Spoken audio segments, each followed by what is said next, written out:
Our theme in this session and in the next one will be True and False Christ. I think it's appropriate to begin by saying a word of explanation about the word Christ, which for all church-going Christians is a familiar word, but I think there are many Christians who don't realize the full implications of it. Just as there are many Jewish people who don't realize what Christians mean when they say Jesus Christ. You see, the term Christ, or the concept, did not begin in the New Testament.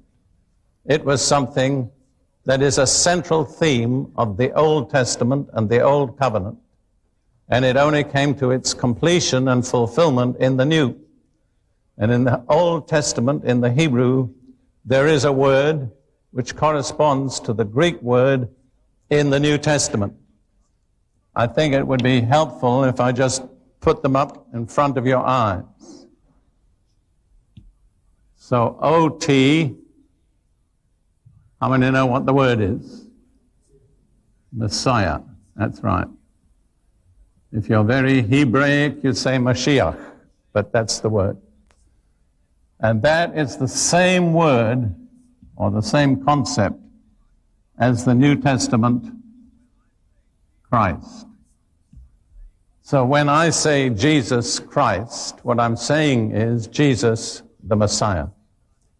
Lots of Christians don't realize that, and I think most Jewish people don't realize that when we Christians say Jesus Christ, what we are saying is Jesus is the Messiah.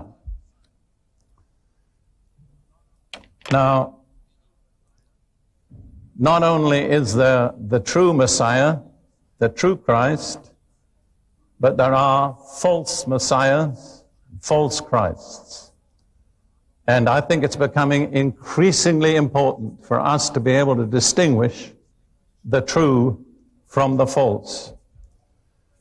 In the first epistle of John, chapter 2 and verse 18, John speaks about this issue, writing to believers in Jesus. 1 John 2:18, little children, it is the last hour, the last period of this age. And as you've heard that the Antichrist is coming, even now many Antichrists have come, by which we know that it is the last hour. Now there we have the word Antichrist. And that again, I think, needs some explanation.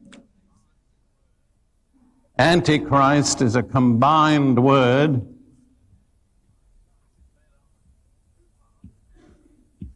which is made up of two parts, anti and Christ. Now, in order to understand the meaning of it, you need to know the meaning of anti. And the preposition anti in Greek has two meanings. First of all, against, and second, in place of.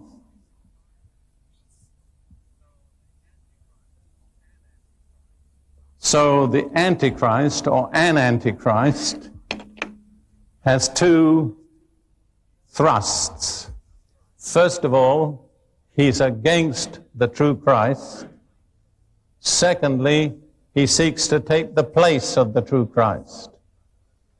That's absolutely basic. I'm going to say it again.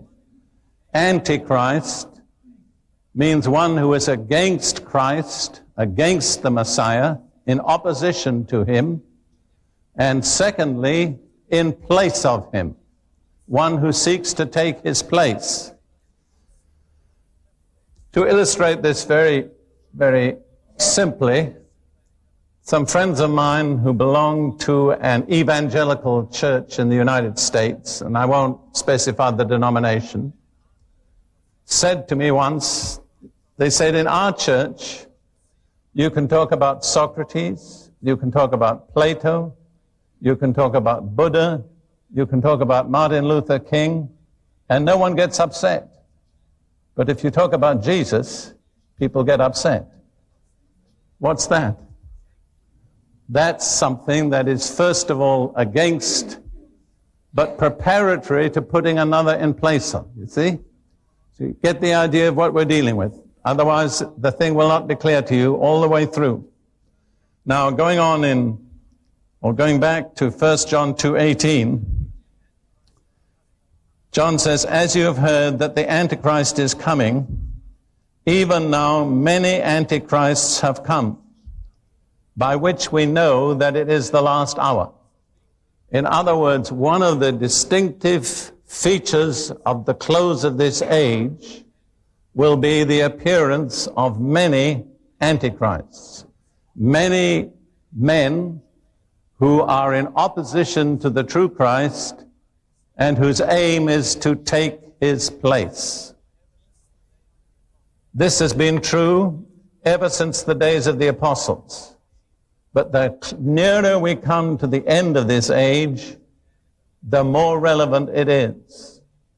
And in Matthew chapter 24, a passage we may look at later, speaking about the period immediately before the close of the age, Jesus warned us there would be many false prophets and many false Christs or false Messiahs.